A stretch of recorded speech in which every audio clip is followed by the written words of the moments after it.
तो जय बड़े बाबा सभी को, मेरे भाइयों को। मैं आशा करता हूँ आप सब बहुत अच्छे होंगे और आपकी हेल्थ काफी बेहतर होगी। जब भी हम कोई नई बाइक खरीदते हो, चाहे वो एडवेंचर हो या तो कोई आजकल जैसे कि हमारे बहुत से राइडर्स भाई है जो कि स्कूटी पर भी राइड करते हैं, है ना, उनकी भी रिस्पेक्ट करना चाहिए दिल से। हम जब भी कोई नई बाइक खरीदते हैं तो उस पर हम मॉडिफिकेशन जरूर करते हैं, जैसे कि क्रैश गार्ड लगवाना, फॉग लैम्प लगवाना। और मेन चीज आजकल क्या है ना, आजकल ट्रेंड चल रहा है, अगर चाहे वो मोपेड हो या एडवेंचर बाइक हो, एज इन इंडियन में देखा जाए तो एडीवी में देखा जाए, एज इन इंडिया में जो ज्यादातर इंडिया में यूज होती है, जैसे कि आप देखा जाए हिमालयन 450 होती है, CB200X हमारी फुल लोडेड गाड़ी जैसे कि आप देख सकते हो, और वी-स्ट्रॉम है, और जैसे कि एडवेंचर में और अपनी 390 भी आती है ना। ऐसे बहुत से एक्सेट्रा, ऐसी बहुत सी कंपनियां हैं और ऐसी बहुत सी बाइक है जो हमारे अदर राइडर्स भाई यूज करते हैं। तो उसमें अब आते हैं मेन चीज पे, तो वो सबसे ज्यादा कंफर्ट होने के लिए वो यूज करते हैं टॉप बॉक्स। तो आज हम इसी चर्चा पे बात करेंगे कि टॉप बॉक्स के डिसएडवांटेज और एडवांटेज हमारे राइड पे और हमारे एवरेज पे क्या इफेक्ट पड़ते हैं।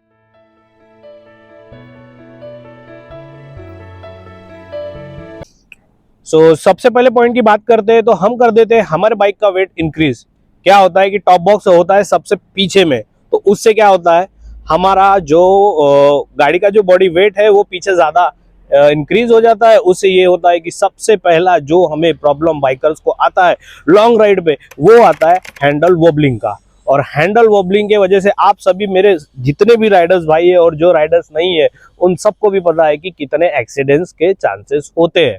जैसे कि मेरे कुछ भाईज है, कुछ राइडर्स है, क्या होता है कि हम लेते हैं 45 लीटर का टॉप बॉक्स या 55 लीटर का टॉप बॉक्स, पर वो एक्चुअल में उतना नहीं होता है, और उसमें हम ठूस ठूस के कपड़े भरते हैं या हमारा जो भी जरूरत का राइड का सामान होता है वो सब हम उसमें डालते हैं।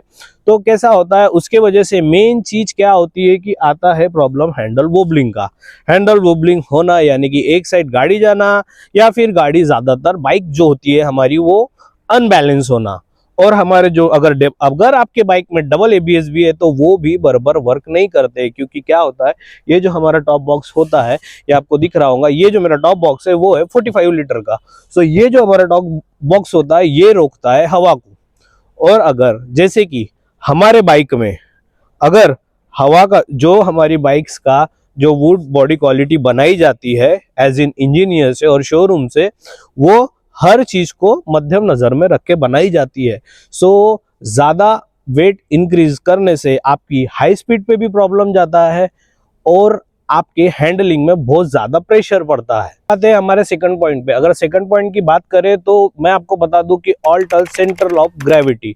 तो इसका मीनिंग ये होता है कि जब भी कोई टू व्हीलर जैसे कि स्कूटर हो या फिर हमारी बाइक हो, वो जब भी मैन्युफैक्चरर से लॉन्च होती है तो उसकी एक सेंटर ऑफ ग्रेविटी होती है। तो सेंटर ऑफ ग्रेविटी का मीनिंग क्या होता है कि जैसे कि आपका जो बाइक का जो ये ग्राउंड क्लियरेंस दिया रहता है वो सेंटर ऑफ ग्रेविटी के हिसाब से दिया हुआ रहता है। जैसे कि आप टॉप बॉक्स लगाते हो या मैंने भी जैसे टॉप बॉक्स लगाया, तो वो टॉप बॉक्स से क्या होता है, हमारे गाड़ी का जो फ्रंट का लोड है वो यहाँ कम हो जाता है और बैक में जो है वो इंक्रीज हो जाता है।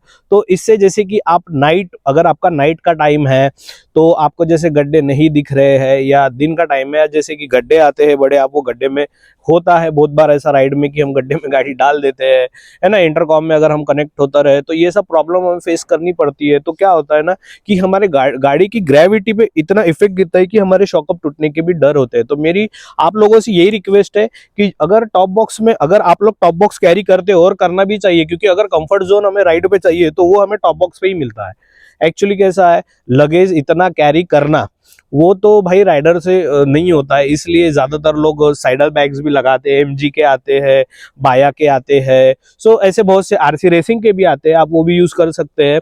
तो सेंटर ऑफ ग्रेविटी को अपने नजर में रख के अपना जो टॉप बॉक्स है उसको उसी हिसाब से लोड करे जिस हिसाब से हमारे गाड़ी की कैपेसिटी होती है। क्योंकि क्या होता है ना, बहुत से लोग वेल्डिंग वाले से अपना जुगाड़ पानी कर के एक्चुअली ना अपने टॉप बॉक्स की रैक बना लेते हैं, लेकिन वो रिस्क होता है। जैसे कि आपने देखा होगा कि रिस्क ये होता है कि जो टॉप रैक होती है वो टूटने का डर होता है। तो जो भी राइड करे सेफ करे बिल्कुल, और अपना जो टॉप बॉक्स है उसको, उसमें जो आप लगेज डाल रहे हो राइडिंग के रिगार्डिंग, वो बिल्कुल ग्रेविटी लोड और गाड़ी का जो बॉडी वेट है उसी के हिसाब से लोड। बात करें हमारे थर्ड पॉइंट की, तो वो है एरोडायनेमिक ड्रैग। जी हाँ, एरोडायनेमिक ड्रैग। आप पीछे एक डब्बा लगा रहे हैं, तो वो डब्बा जो हम स्पीड पकड़ते हैं एक्चुअल में, जैसे कि अगर आप होते हो समझ लीजिए 80 से 90 के स्पीड में या 100-120 के स्पीड में, तो पीछे हम जो डब्बा लगा रहे हैं उसके आजू बाजू में हम एक्चुअली हमारा जो लगेज होता है उसको भी फिट करते हैं। तो वो जो ये जो डब्बा है, जो हमारा टॉप बॉक्स है, वो रोकता है हवा को, जो एयर पास होती है उसे रोकता है। तो इससे आपकी स्पीड में भी काफी लोड पड़ता है, जो है हमारी वो फ्रंट लोड में ना जाते हुए पीछे ज्यादा खींची जाती है, क्योंकि जो ये होता है एयर का प्रेशर, वो डब्बे से क्या होता है ना कि ऐसे कट जाता है। अगर वो ऐसे कट जाएगा तो हवा पास ही नहीं होगी। तो हवा पास ना होने के कारण हमें, आप देखते होंगे ज्यादातर टॉप बॉक्स लगाने के बाद, फिर से मैं आपको रिपीट कर रहा हूं, हैंडल वॉबलिंग का जो इशू है वो हर एडवेंचर बाइक में आपको देखने मिलता है। अगर इसमें आप अगर लद्दाख मार रहे हो या नेपाल मार रहे हो, तो वैसे भाई वहां के रोड ना बाबा ना, तो फिर आपको बहुत ज्यादा रिस्क झेलना पड़ेगा।